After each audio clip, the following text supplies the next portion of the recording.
মানুষের জীবনে টাকাই সুখের আসল চাবিকাঠি। টাকা দিয়ে কি সুখ কেনা যায়? যুগ যুগ ধরে চলে আসা এই সামান্য প্রশ্নের রয়েছে নানা মুনির নানা মত।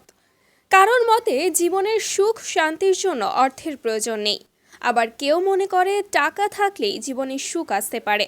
তবে সত্যি টাকা দিয়ে সুখ কেনা যায় কিনা সেই নিয়ে আজও তর্ক অব্যাহত। কিন্তু সাম্প্রতিক একটি গবেষণায় সেই দ্বন্দ্বের কিছুটা হলেও অবসান হয়েছে। কিভাবে? জানা যাক। সম্প্রতি একটি গবেষণা প্রমাণ করে দিয়েছে যে টাকাই সুখের আসল চাবিকাঠি। এক কথায় সুখ কিনতে জীবনে টাকা লাগেই, এমনই তথ্য দিয়েছেন নোবেল জয়ী অর্থনীতিবিদ ড্যানিয়েল কাহনেম্যান। প্রবাদ প্রতিম অর্থনীতিবিদ এই বিষয়ে একটি গবেষণাপত্র প্রকাশ করেছেন।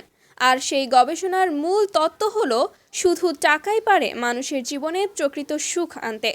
2010 সালে ড্যানিয়েল কাহনেম্যান সুখের জন্য অর্থ কতটা নির্ভর করে তা নিয়ে একটি সমীক্ষা করেছিলেন, যার ফলাফলই ছিল চমকে দেওয়ার মতো তথ্য।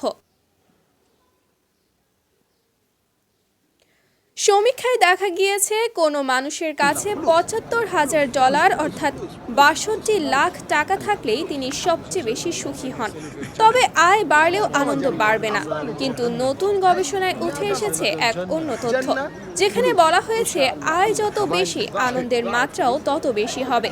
2010 সালের সেই গবেষণার ফল এতটাই জনপ্রিয় হয়েছিল যে সংশ্লিষ্ট পরীক্ষার ফল দেখে একটি ক্রেডিট কার্ড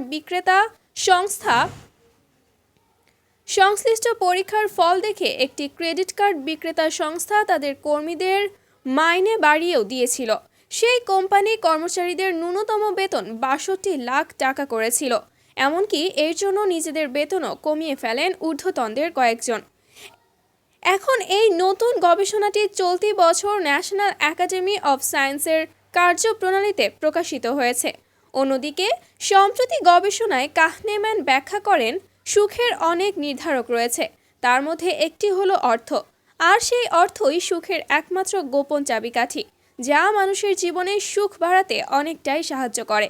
সংশ্লিষ্ট বিষয় নিয়ে আমেরিকায় 18 থেকে 65 বছর বয়সী কয়েক হাজার মানুষের মতামত নেওয়া হয়েছিল। আর সেখান থেকেই এই তথ্য উঠে এসেছে যে সুখের সঙ্গে